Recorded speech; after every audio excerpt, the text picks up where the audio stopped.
Big swipe and it's going many a mile. অনূর্ধ্ব 19 Asia কাপে টানা 2 ম্যাচ জয়ে এক ম্যাচ হাতে রেখেই যুব এশিয়া কাপের সেমিফাইনাল নিশ্চিত করে বাংলাদেশ।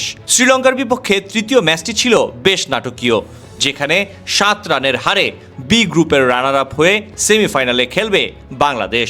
প্রতিপক্ষ এ গ্রুপের চ্যাম্পিয়ন পাকিস্তান। শ্রীলঙ্কা ও ভারত দ্বিতীয় সেমিফাইনালে মুখোমুখি হবে। দুটি সেমিফাইনালই শুরু হবে শুক্রবার বাংলাদেশ সময় সকাল 11টায়। ফাইনালে ওঠার লড়াইয়ে আজিজুল হাকিম তামিমের নেতৃত্বে বাংলাদেশ দুবাই আন্তর্জাতিক ক্রিকেট স্টেডিয়ামে পাকিস্তানের মোকাবিলা করবে।